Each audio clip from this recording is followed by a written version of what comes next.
Adobe ইলাস্ট্রেটরের মাধ্যমে আমরা আজকে এই 3D লাভ লোগো ডিজাইনটি তৈরি করা শিখব। এই ডিজাইনটি শেখার জন্য অবশ্যই শুরু থেকে শেষ পর্যন্ত দেখবেন এবং আমি আপনাদেরকে একদম সহজ ওয়েটা বলে দেব। তো চলুন শুরু করে দিচ্ছি। আমরা সম্পূর্ণ ডিজাইনটাকে আমরা এখান থেকে ডিলিট করে দিচ্ছি। প্রথমে আমরা শিখব সহজে কিভাবে লাভ ডিজাইনটাকে তৈরি করা যায়। তো এটার জন্য আমরা দিক থেকে রাইট বাটন ক্লিক করে প্রথমে রেক্ট্যাঙ্গেল শেপে যাব এবং আমরা এদিক থেকে স্ট্রোক কালারে আমরা হোয়াইট কালারটা দিয়ে নিব।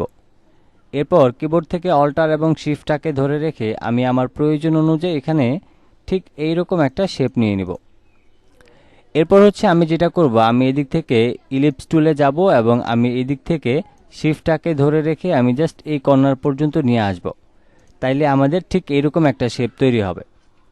এবার এখান থেকে এই শেপটাকে আমি হচ্ছে মাউসের লেফট বাটনটাকে ক্লিক করে শিফটটাকে ধরে রেখে আমি এটাকে এইখানে বসায় নেব। এবার এখান থেকে এই যে সার্কেলটা আছে এটাকে আমরা অল্টার এবং শিফটটাকে ধরে রেখে এখন এটাকে মাঝখানে নিয়ে আসব। মাঝখান থেকে আমরা এটাকে শিফটটাকে ধরে রেখে আমি জাস্ট এই পর্যায়ে বসায় নেব। তো এতটুকু বসায় নিলেই কিন্তু আমাদের কাজটা হয়ে যাবে। এবার এখান থেকে আমরা সম্পূর্ণটাকে সিলেক্ট করে আমরা শেপ বিল্ডার টুলে যাব এবং মাউসের লেফট বাটনটাকে ক্লিক করে এই সম্পূর্ণটাকে অ্যাডজাস্ট করে দিলে আমাদের সহজে এবং পারফেক্টলি একটা লাভ তৈরি হয়ে যাবে। এবার এখান থেকে এটাকে আমরা জাস্ট এখানটাতে ঘুরিয়ে নিলে আমরা আমাদের পারফেক্ট একটা লাভ শেপের ডিজাইন কিন্তু তৈরি করে নিতে পারবো। এরপর আপনি আপনার প্রয়োজন অনুযায়ী আপনি এটাকে অল্টার এবং শিফটটাকে ধরে রেখে বড় করে নেবেন। এরপর হচ্ছে আমি এটাকে সিলেক্ট করে আমি এটাকে ফিল কালারে ঘুরিয়ে দিয়ে আমি এখান থেকে রেড কালারটাকে নিয়ে নিলাম। তো এখন আমরা সহজে তো লাভ ডিজাইনটা তৈরি করা শিখলাম, কিন্তু এটাকে 3D ডিজাইন তৈরি করতে হলে ছোট্ট একটা ওয়ে অবলম্বন করে কিন্তু আমরা সেটা করতে পারবো। তো চলুন শুরু করে দিচ্ছি। প্রথমে হচ্ছে আমরা এদিক থেকে এই আর্টস টুলটাকে সিলেক্ট করে নিব। নেওয়ার পর আমি এদিক থেকে স্ট্রোক কালারে আমি হোয়াইট কালারটাকে সিলেক্ট করে নিচ্ছি।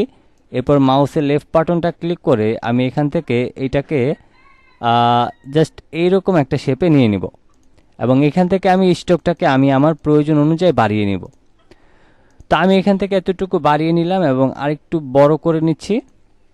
এবার এটাকে সিলেক্ট করে আমি ইউনিফর্মে যাব। ইউনিফর্ম থেকে আমি এদিক থেকে এই অপশনটাকে সিলেক্ট করে নিলে একটা অংশ আমাদের চিকন হয়ে যাবে এবং একটা অংশ আমাদের মোটা থাকবে। তো ফাইনালি এটাকে আমরা এদিক থেকে এটাকে রাউন্ড করে আমি এটাকে স্ট্রোকটাকে আরেকটু মোটা করে দিচ্ছি এবং আমি এটাকে এইখানে বসায় নেব। তা আমি এটাকে পারফেক্টলি বসায় নিতেছি। আমি এটাকে আমি আরেকটু ঘোরায় নিতেছি এবং অবশ্যই আমি এটাকে পারফেক্টলি বসায় নেওয়ার চেষ্টা করব। তো এবার এখান থেকে এটাকে আমি সিলেক্ট করে আমি যাব হচ্ছে ইফেক্ট থেকে ব্লার থেকে আমরা ঘোষণ ব্লারে যাব। ঘোষণ ব্লারে যাওয়ার পর আমরা এদিক থেকে প্রিভিউ অপশানে ক্লিক করব। ক্লিক করার পর এখানে দেখেন আমাদের এটা কিন্তু পিক্সেল হিসেবে আছে, দেখেন এটা কিন্তু রেডিয়াস, ঠিক আছে। তো এইখানে হচ্ছে আমার এই যে এখানে যে মেজারমেন্টের যে অপশনটা সেটা হচ্ছে আমি এখানে পিক্সেলস হিসেবে কাজ করেছি। তো সেক্ষেত্রে আপনারা যদি পিক্সেল হিসেবে কাজ করেন সেক্ষেত্রে এখানে রেডিয়াসটাকে আপনি 15.1 করে দিয়ে জাস্ট ওকে করে দিবেন। ফাইনালি আমাদের 3D লাভ ডিজাইন কিন্তু তৈরি হয়ে গিয়েছে একদম সহজ ওয়েতে। আচ্ছা, এবার এখানে একটু কাজ আছে, যেমন আমি ধরেন এটাকে আরেকটু সুন্দর করে এটাকে রাউন্ড করে নিচ্ছি, তাইলে আমাদের এটা আরও বেশি বেটার হবে। আমি এটাকে করে নিলাম এবং এটাকে এখান থেকে সিলেক্ট করে আমি আমার প্রয়োজন অনুযায়ী নির্দিষ্ট জায়গাটাতে আমি রেখে দিব এবং এটাকে আমি একটু রোটেট করে নিব। তো দেখেন আমরা শুধুমাত্র এই অংশটা তৈরি করার কারণেই কিন্তু এই লাভ ডিজাইনটাকে আমাদের 3D ডিজাইন হিসেবে মনে হচ্ছে, তাই না? তো একদম সহজেই কিন্তু আমরা এই লাভ 3D লোগো ডিজাইনটা তৈরি করে ফেললাম। আজকের মতো এই পর্যন্তই ছিল। ভিডিওটি কেমন লাগলো কমেন্ট বক্সে জানিয়ে দিবেন। চ্যানেলে নতুন এসে থাকলে অবশ্যই চ্যানেলটিকে সাবস্ক্রাইব করে সাথে থাকবেন। সবাই ভালো থাকবেন, সুস্থ থাকবেন। আল্লাহ হাফেজ।